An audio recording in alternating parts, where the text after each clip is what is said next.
I've seen a lot of change, been through a lot of pain. Some things are not the same as they were a year ago, but all will be okay. I move on each and every day. The past is where it stays, way back a year ago. Hello everybody, welcome back to our final episode ever of the Diego Simeone series, 2013-2014, tactical recreation, all that good stuff. Right, here it is. Can we win the Spanish League title in today's episode? Hopefully the answer to that is yes. Then we're going to go through a review of all the stats, all that kind of stuff as well afterwards. But let's get straight into the first game because that's what we're here to do first. The scene is this. 3 games to go for us. We're currently, if we win it, if we win this, we win the league, basically, because we then go into 93. Because we win this, we go to 93. 2 games left, we're 7 points clear. That would be that. So basically, it's a case of just, if we win one of these games, we're just going to be there anyway. So, can we win it?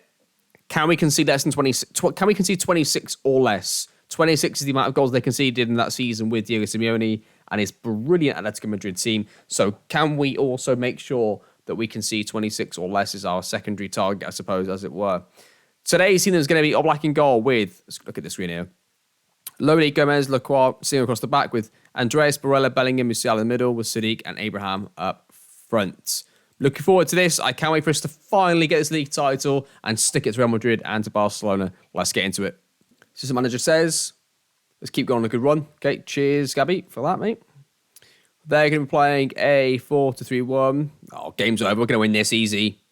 Yeah, I just want to say, just while we're going through here, big thank you to all of you that have been a part of this series, that have kept watching. Like, for example, I know this series hasn't maybe done as well numbers-wise as the Pep one. And definitely if I did a Moneyball series, which is coming next. But, for me, this is the thing, right, is that from a content perspective, I could have canned this after 1 year and gone, it's not doing that well, let's just move on to something else. But it's not about that. It's not about the 300-400 people who didn't watch this. It's about the 100 that did. There's 100 of you every episode minimum that watch all these episodes and these videos of this recreation. And I appreciate you all. Appreciate you all for watching. And I'm doing this for you. I'm pretty sure, if I wanted to put content first, for the YouTube algorithm and all that kind of stuff, I could have canned this, but it's not ever been about that for me. I wanted to showcase how you could do recreation in FM23, playing as Diego Simeone and his sort of style of football. But, with that one team anyway. And that's what it's always been about. It's always been about trying to bring something that I want to bring to people I think that might be useful as well. So hopefully people watching this do appreciate that, as it's going to be a penalty for us. And yeah, If we win the league here as well, I won't play the last 2 games, no point on camera. We'll just skip to the end of the season. But yeah, hopefully you do appreciate that. And I've still enjoyed doing it. It's just been one of those where it's a little bit disappointing, I suppose, in some ways to know that missed it. To know that your series that you care about isn't doing as well as you would like. But yeah, it was never a case of it's not doing well. Let's just can it. It was always going to be continued to the end, as it should be, in my opinion. Half-time is 0-0. We'll say we can win this. Sammy Abraham's going to come up. We're going to put on Patson Zaka. And we'll take off Singer and put on, let's say Samuel. But we've had 16 shots to their 0. We're absolutely battering him, by the way. We've had the penalty that we missed. We just need to get that goal, really. Andreas can come off as well. Boo and Diego on the left. If he's fit, he is. Miss City can come off and put on Coutinho as well. As Valencia get a chance. Cavani, if he's onside, this could be a problem. Cavani gets his shot and it's a goal. I think he's onside. Could be 1-0 to Valencia. Highlight on here. Valencia over to the far post. We win the first ball. Can make the second one. Patson has it. Travels with it. He's got options ahead of him. He's got Coutinho. Tries to play in early. Doesn't quite get there. Valencia may now get us on the counter. Oh my God. Guys got through. Kike Baraja. I think the second one's offside though. Still got a chance. 4 minutes left. 3 minutes left. 2 minutes left. Last minute. And no more highlights. 1-0 defeat. Absolutely nothing really happened there for us in the second half. We'll say unlucky to the boys. I mean, I said we might lose that game, so that just brings it a little closer. Brings a bit of tension to all these last 2 games. Yeah, we'll give him whatever he wants because it doesn't really matter at this point anyway. Just make sure he stays happy. Right, I'll see you in 4 days for the Mallorca game. We'll rest the lads, make sure they get a nice little rest in there. But there you go. 2 games to go, 4 points clear. A win does still, again, win the title for us, but we need to win it. See you in a few days. Okay, we go then. Mallorca home. The good thing about this is we do have a choice. So the good thing about this, we do actually have a chance now to win it at home in front of our own fans, which would be nice. So the manager says, let's give the fans a little party at full time, shall we? Okay, love that. Here we go, the boys. Come on, Letty. Here we go. Let's win the title. Set piece early on. Andreas with the free kick whacks it to the far post. Simeone gets header. Letty. There he is. 1-0 for Letty. That should be it. Game over. Keep the clean sheet, lads. Come on, let's get the title. Instant highlight afterwards. They're going to get the ball. They're going to work it to the right-hand side. Not sure it's going to go to here. They're going to continue their attack. I mean, watching paint dry their football, isn't it? What's going on here? Here we go. Just nail him. There you go. Siddiq's got it. He's got Tammy Abraham in front of him. He takes a touch, goes on his mind. He's going to finish it. Almost. Lodi with the throw in. He's going to throw it into Siddiq. Siddiq takes a touch, tries to play the ball, doesn't quite get there. Barella now takes a touch into the outside. Could go there and there. Barella's got it. He's going to try and play Musiala in early. Gets there. Musiala takes a touch. Across to Siddiq. Heads it towards goal, just over the bar. Set piece again. Barella. Far post. Lacroix goes up. Heads it across. It's calamitous. It's cleared away. Barella gets it. He's going to shoot on goal. He's going to take a shot from there. Nah. End of the highlight. Highlight here. Tammy Abraham. Musiala. Musiala goes on the right hand side. Looks to cross to somebody. Doesn't quite get there. Goes to the goalkeeper right. Highlight is going to continue. So it depends what happens after this, really. It's going to be the important part. We don't win the first one. We get to the second one, though. Lodi has it. Plays into Siddiq. Siddiq's got options. Andreas make the bloody run. What are you doing, Andreas? They get the ball back. Bellingham wins it there. Tammy Abraham gets it back again. Andreas gets it this time. Plays a great ball into Musiala. Can he get to it? Almost gets the second time. Plays across Siddiq. Heads it over the bar. Goal kick for Mallorca. Goes up. We get to the ball here with Umar Siddiq. He's got Tammy ahead of him. He's now got nobody ahead of him. And he's run into a cul-de-sac. And then he's been tackled. But we've got the ball back with Jamal Musiala. I thought it was into... Oh, Tammy. It's a definite penalty, referee. Who's going to take it? I think it's Andreas or Barella. One of those two. Hopefully Barella, because he scored the last one.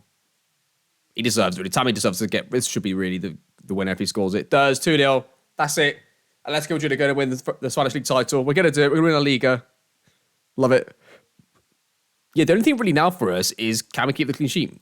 Because keeping the clean sheet would keep us, within a good chance of keeping our defensive record going into the last games. I mean, to be honest, this game and the next game, the maximum we should concede, really, the absolute maximum is 2, 1 in each game. So, I mean, we should be in a pretty good position to try and confirm the defensive record that Simeone got that season. Highlight here. Thuram wins the header. Buendia gets on the right-hand side. He gives it to Thuram. Thuram into Patson Dak on the left-hand side. Here goes through 1v1. Is he going to score? He does. 3-0 to Atleti. Game over. Here we go. Then added time. 2 minutes. 1 minute. That's got to be time. Atletico Madrid have won the Spanish First Division. We have won La Liga. And we have replicated Diego Simeone's tactic from 2013-2014. Round of applause for Atletico Madrid. That was absolutely brilliant from these boys. It was so beautiful, not just to do it, but to do it signing the right profile of player. So, yeah, okay, Jude Bellingham was world class. We all know that, right? But, I wanted to sign... I didn't want a winger. I didn't want a winger on the right-hand side because they didn't have one. They had a central midfielder. They had 3 central midfield players and then effectively like a number 10 on the left wing. I wanted that. And we got that. Jude Bellingham ended up being pretty fast towards the... Like, his quickness and acceleration and stuff went up, right? But he didn't... he's quick anyway, is Jude Bellingham. But, I mean, right now he plays like a winger, like, in terms of his acceleration stuff. But he wasn't at the time. Andreas is like double 14 on the left wing. So that's not really fast for like a top-level player, top-level wide player. So, I think just we bought the right profile of player, right? Which was the whole point of it. If you're going to have money, you're going to do like a Simeone recreation. You're going to want to make sure you buy the right profile of player. I think that's the most important thing, right? As this game's getting a bit laggy there, so let's make sure we just get this out and save it before anything else happens there. Also, on to the boys, save the game. Yeah, so that was the best thing, right? We managed to sign a good, I think, replication of Diego Costa with Sadiq, really. Tammy Abraham a little bit the first season. Tammy Abraham did a really good David Villa role. Now, I know Tammy Abraham himself is 6'5", but he wasn't bought because he's 6'5". I felt like he could do the Costa role or he could do the David Villa role. Because if you look at Tammy Abraham's attributes, like his passing and vision's double 13s, that's not that bad. Dribbling's pretty good. His agility, he's not lightning fast, which I didn't really want because of David Villa, but he's got flair off the ball, work great. His tackling's which is pretty good for a striker. Like he's got a lot of the intangibles that you would want from like a Diego Simeone striker. And he could be our Diego Costa, but he could also be our David Villa. Whereas Sadiq, he's got more aggression. He's more based on the physical aspect of the game. He's 6'4", he's good in the air. He doesn't have a single technical attribute over 14, right? So he's more of the battler. And I think worked better as the Al Diego Costa. So overall, I'm really pleased with that. That's really, really good. Okay, I'm going to play the Almeria game off camera because I don't think we need to play that. So all I need to do is make sure I don't concede 3 goals and we've either matched or beaten Diego Simeone's defensive record. So I'll see you in a few days. We'll go through the end of season review and we'll do a reflection on the stats of the season. Okay, join me for the end of the game here. Just thought I'd bring you back just as we're about to the end of the game. And I'll slow it back down for you a little bit, I suppose. Yeah, joining me here right at the end of the game for the last game of the season. We're currently 5-0 up. We've got Koke on. Koke was the last sub, so to put a bit of nostalgia in it, we brought Koke on off the bench with our last sub as we make it another goal for us. And yeah, so Koke is going to be remembered as the hero of the save, really. He was brilliant in the first season. Second season, I think there were so many times he came on off the bench and helped to see out the game. It was fantastic, especially domestically. And there we go. So we'll say well done to the lads coming for us. And there you have it. That is our season complete. Right, I'm just going to save it. Let's review all of this. There you go. So season finishes up this. 38 games played, 32 wins, 0 draws, 6 defeats, 109 goals scored, and 24 goals against. Get in there. We beat the total. Yeah, just got it as a cross-reference point here. We've got, so Simeone real life, his team had 38 games played, 28 wins, 6 draws, 4 defeats. We had 32 wins, 0 draws, 6 defeats. Goals scored 77, we had 109. Goals against was 26, we had 24. 90 points from 96 for us. So, I know you can't really compare the two things, right? The Atletico Madrid team back then had he took them over in 2011, 2012 season, had to build a couple of seasons up to that point. Obviously, we're taking them over in a slightly better position. There's loads of things that you can look into, but purely we're looking at that sort of set of statistics, right? I think we've done really well. I think we've done really, really well. Right, let's do the end of season review next, and then we'll go circle back and do the stats. Here we go then, new arrivals. What's it going to give us? It's going to say, right, Umar Sadiq was the best one this season. This is the second season, obviously. We've already been through the first one. So Umar Sadiq was right up there, 17.5 million. What a signing that was. Absolutely brilliant. Jude Bellingham was obviously amazing as well. Coutinho for 18 million was good. Gutierrez is a pretty solid backup left back. 7 assists is pretty good, actually. For a backup left back in this kind of system, I was quite impressed with the production he gave us. Thuram was a really solid player to come in whenever Bellingham was out, which I think is really important if you're going to compete across multiple competitions. Buendia was okay, didn't really set the world lights. The two centre-backs didn't thrill me, to be honest. I think we conceded a lot more if we had more injuries at centre-back. Glad that we didn't. I say Samuel was just a bit ineffective, really. Enrico was horrendous whenever he had to play, so there's that. Season results, obviously we know that was a really, really good season for us. Champions League, slight shame we didn't get to the final, but, we did what we could. We were close, right? We were close. Let's remember, the big Madrid derby. We beat Madrid a few times. I found it easier playing against Madrid than I think Barcelona, weirdly, so there's that. Finances, so the money went up a little bit this year, a little bit lower here, but Tammy Abraham had the most shirts sold, the Musiala, Barella, Buendia, and Bellingham was in there. I'm not quite sure if Buendia's got the most shirts sold. I think, his agent's done pretty well there to get him. Maybe his agent's bought a load. I don't know. How you lined up? So we had Oblak in goal with Lodi, Skriniar, Lacroix, and Singer across the back. Barella, Bellingham, Musiala, Andreas in the middle, Sadiq, Abraham up front. They got that completely correct in the right order, I think, as well. Skriniar was on the left. He was, yeah. So there you go. This screen is, got it completely bang on. That's exactly what we had for one That's good. This is the one I wanted to look at mainly, though. The fans player of the season was Tammy Abraham. Nice. Young player of the season was Juan Musiala. That's good. Signing of the season was Umar Sadiq. Interesting. Okay. Goal of the season went to Vitinha. Top goal scorer was Tammy Abraham with 39 goals. Most assists was Andreas with 18. Most player of the match awards goes to Tammy with 13. Highest average rating was Tammy with 7.7. And most passes completed per 90 was Perez centre-back, which was 50 per 90. And there's some record breakers there as well. History of the making, thank you very much. Yep. And we'll just play this through, I guess. Let's play this a bit quick, innit? Oh, it's got us straight to our current season. We did a really good job here. I mean, not really sure what we're looking at here. Investing potential, not really. I think that was actually players we signed on a free that were in our youth intake. So, nice win our first trophy. We won our first trophy in 2024. Early in 2024 in the Spanish Super Cup, and we won the first division. And absolutely incredible stuff. There you have it. There's your review. Now, let's do our manual review. Let's see then. What do we want to start off? We'll go team stats first. Let's go team detail. Let's have a little look at this. Average possession, we finished 13th in the league on 46%, which is great for us. We're happy with that. We don't need the form. From an attacking perspective, we scored the most goals. We got the most goals per game. We got the most goals over performance, though. So I think all that shows there, that's the players carrying us through a little bit because we scored an extra nearly 17 goals, more than we should have done, which is interesting. Our XG for goals, though, was also pretty good. non-penalty XG, but non-penalty XG it's not. So for us to win the league by that amount of goals, score that many, and be that good, the fact that we got an the fact that we had the next year performance of 16, nearly 17, and it shows our non-penalty actually we're only second behind Barcelona. That shows we did get a little fortunate with, I think, Sadiq and Abraham being both so effective. Non-penalty actually per 90, second there as well. Like, we had 12 penalties this year, which would have increased our XG quite a lot. Cross completion was very good. Most crosses. Goals from corners 12, nice. So that goes into a little bit of the, I guess, XG performance. We were low on that though. Pass completion ratio, we are 14th, which is quite rare to be that low for a title winning side, I would expect. Passes completed, down in 16th. Passes completed, love that. Don't you love that? I absolutely love it. Chances created, we're top of that list though. Yeah. So pitch tilt, we were bang on mid-table for pitch tilt, which is final third passes. So interesting. Top of high intensity sprints. Possession lost, we're mid-table for that. Dribbles per 90, or per game per 90, whichever you want. Which, we were pretty high on that as well, at the highest. Defending then, conceded. So we had the second best overall defensive record, but really it should have been the first. Expected goals against, we were second on 27. So we, pretty much defended well, but had good goalkeeper. 0 goals conceded from corners. That's impressive. Fair play to it. That is really, really good from the boys. That probably does tip the scales a little bit in your favour if you're able to do that. So if you download this tactic afterwards, which I'll make this available, of course, I highly recommend, I guess, using this set piece routine for this tactic in particular, or any 4-4-2, I suppose you could use it for.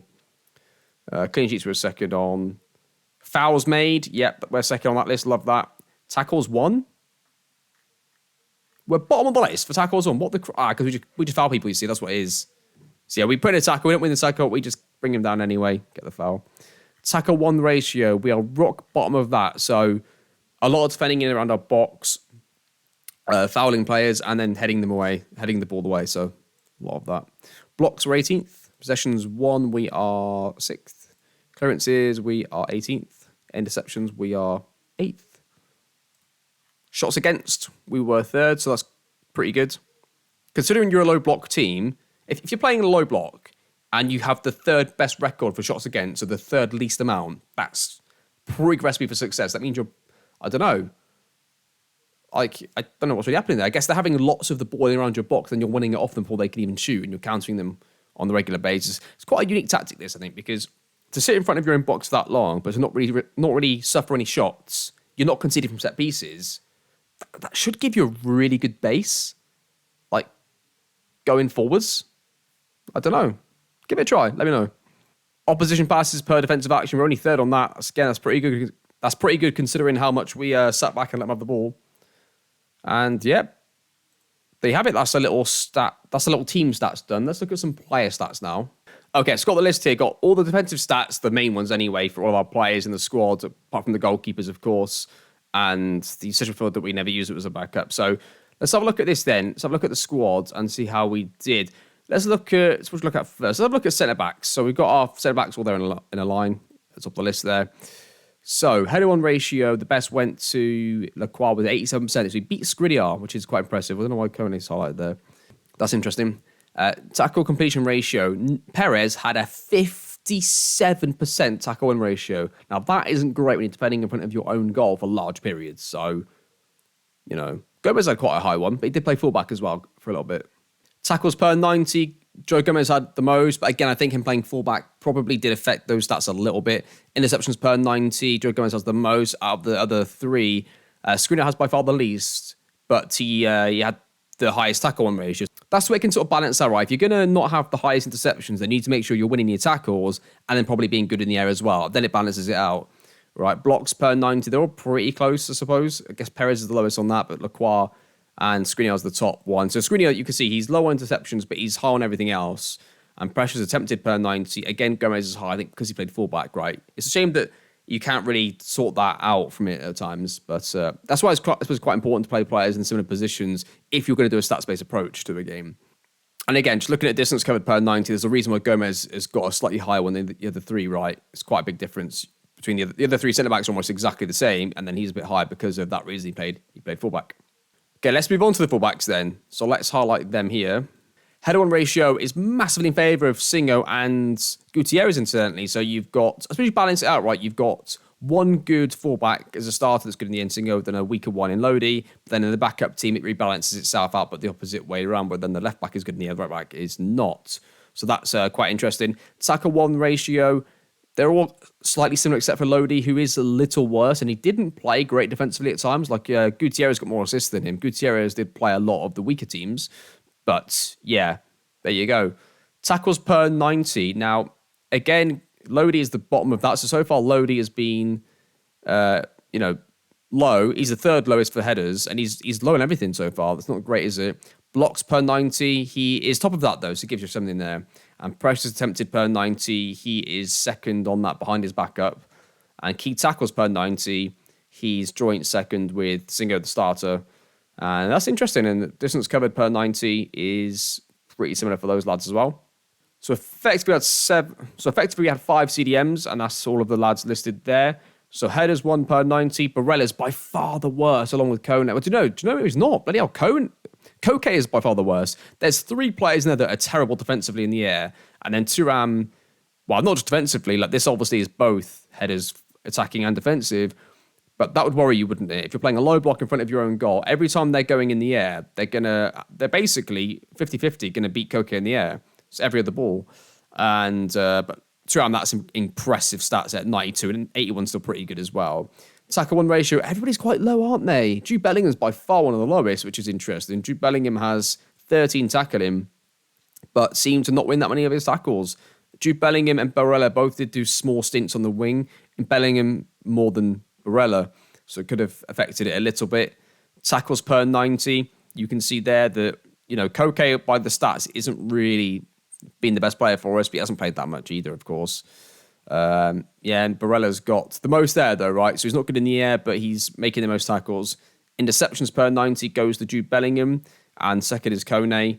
It's Koke, then Kone. Interesting. Blocks per 90 is pretty similar to Hammer's top of that, though. Pressures attempted per 90 goes to Bellingham, but again, he played wide. That probably is part of it. Distance covered per 90, right, that goes to Koke. That's interesting. There's no reason why, because he always plays in the left CDM role, which is this one here, which is deep line playmaker defend. There's no reason he should be top of that. Like, these lads should be, especially Bellingham, who played on the wing as well. So, there you go. That's probably the highest in the team, actually. I think it is, from Koke. So, many of the 3 players that played wide for us most of the season, I mean, I know that Bellingham did as well. But those were the 3 main ones. So we're going to see defensively there, tackle-1 ratio. Buendia has by far the most. Tackles per 90 goes to João Musiala by quite a distance. Interceptions per 90 goes to Andreas, actually. That's interesting. But header-1 ratio of 35% isn't great. But the wingers have got a slightly different aspect to that, right? A lot of that is going to be when it's crossed the far post and they're losing out the header to the fullback, not necessarily defensive headers. Interceptions per 90, Andreas wins that. Blocks per 90 goes to João Musiala, not really too much else to look at there. And then strikers, not really too much to look at defensively, I don't think, apart from. Let's have a quick look at the distance covered per 90 goes to Daka. Actually, interestingly, I was looking at those distance per 90 have a direct correlation with the acceleration. And I don't think the answer is going to be yes to that, because Koke is the top. Barella is pretty quick for his role. Okay, then in possession, let's start off with the centre-backs then. Let's see what they did for us. So you have got here, we're looking more at the this sort of section, I suppose, rather than, that's more like goal scoring. This is more, we're looking at pass completion. Perez, number 1. Skriniar, number 2, with the other 2 lads on 86. Passes completed per 90. I mean, so Perez and Skriniar both played left centre-back. So interesting they had more. Is that because they're on their sort of weak side? And they're always on the weak side, so they want to open up the body and just try and pass it to somebody, rather than... if you're on the right-hand side, you open up your body, you're looking to then take the ball with you and travel with it. That would be interesting to look at. Sprints per 90. Joe Gomez has way more than that, but that's because he played full-back, as we've already mentioned. Yeah, and that sort of affects the rest there. Like Perez had no dribbles per 90. Skriniar had none either, but the other 2 did a little bit, just because I think they're on that right-hand side, their right foot, and they can open their body up. But, there you are. Right then, fullback. So assists, Lodi and Singo have the most, but they started the most games, so you would expect that, and they're the most goals, expect that. Actually, no, they didn't. Sorry, Gutierrez had 7, didn't he? That's what I was saying a second ago. Assists per 90, which is more relevant. Gutierrez, 0.40. Look at the difference between him and everybody else. That's incredible. Played weaker teams, though. Got to remember that. XG per 90. Singo has the most. That's quite interesting. And XG, expected assist per 90. So Lodi did create as much as Singo then, according to that.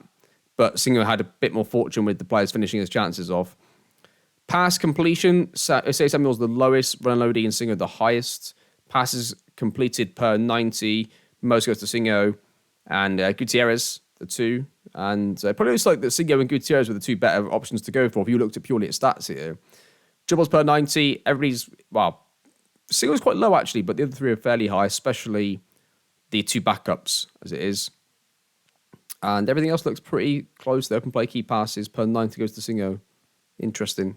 Goals per 90 goes to Bellingham. Assists per 90 goes to Nicolo Borrella.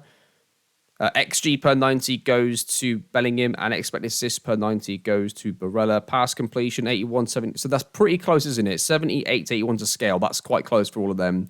And passes completed per 90. I mean, Borrella's quite high. He almost always played on the left CDM role, though, so did Koke. So it shows again, so that's interesting. Our left centre-back and our left CDM both are getting way more passes completed than the right side because they're on the opposite. They're all right-footed, right? So they're on the opposite side, and they're having to sort of cut onto their right foot and then try and find a pass. Rather, they're not going to dribble, are they, through the centre of the pitch? So interesting. So maybe if you've got two centre-backs and you're like, where should I put the ball-playing one? The passer. But you play the passer on the left and you play your quicker one on the right, or the one that can dribble more and travel more with it on the right-hand side, if just based off of this. Open play key passes per 90, Koke has the most, and Jude Bellingham second. Wingers then. So looking at goals per 90, it goes to Musiala 0.15. Assists per 90 goes to Andreas at 0.63. XG per 90 goes to Andreas. So Andreas should have scored loads more, according to that, way, way more. And then expected assist goes to Andreas, who did get the most assists, though. He did do a very good job of that. Pass completion is very similar. Passes completed per 90 goes more to Buendia. Dribbles per 90 is quite similar across the board. So that's quite interesting. You can sort of tell they're in the same position there, can't you, just by looking at that. Strikers then. So goals per 90. Tammy Abraham, 1.26. World class. That is amazing stuff from Tammy Abraham. Really, really good. Patson Daka, by far the worst. We knew that. We were getting frustrated with him, weren't we? Assist per 90 goes to Tammy as well, by far the most. Expected goals per 90 is 1 for Tammy Abraham. So he outperformed his expected goals, which is really interesting. So did, I guess, Patson Daka. I guess Sadiq actually underperformed, and Vitinha really underperformed on that. Expected assist per 90 as well is pretty similar across the board, although actually no, Sadiq's quite low on that, I suppose. Pass completion is almost the same, 3% difference. That's within margin of error, I would say, for the strikers. Passes are completed pretty... Wow. Yeah, I mean, there's a 4 difference between Vitinha and Tammy. Dribbles per 90. Sadiq's got more dribbles than Vitinha and Patson Daka. I'm interested to see that. I didn't expect that. Tammy Abraham's got 2.51 the most, though, which does make a bit of sense. Sprints per 90. High-intensity sprints per 90. Vitinha's got the most, and he's not the quickest striker. So what's interesting, if you're going to do a Moneyball approach or a stats-based approach, looking at high-intensity sprints per 90, I thought would be a good indicator of how quick a player is sometimes. Not necessarily. Let's see if we can correlate that with something. So, Tammy, Patson Daka's our quickest one. So, distance covered per 90, along with high-intensity sprints as a striker, is probably a good correlation for pace. But still then, he's not that high on sprints per 90. And that is going to do it. That is going to do our Diego Simeone Recreation Series 2013 to 2014. All I can say is a massive thank you to each and every single one of you that's watched the series, liked, commented, subscribed, retweeted, whatever you've done in any form. Just a massive thank you from me. I really, really appreciate it. I do love doing the Recreation Series because you can sort of see the changes that I'm doing in real time. That's the whole point of these series, is that, yes, we have an idea with the concept, but you see the changes I make in real time. And if I do make the odd change off camera, I then explain to you what it was. So that's the idea of this. And hopefully you enjoy this sort of concept of a series. The next one is probably I'm going to start a Moneyball series next. That's going to be the next series. But I will be doing hopefully another recreation series quite soon. All I can say is a massive thank you from me. Hope you enjoyed the series. And Diego Simeone football, low block defensive, Diego Simeone football works in Football Manager 2023. Thank you for watching. See you next time.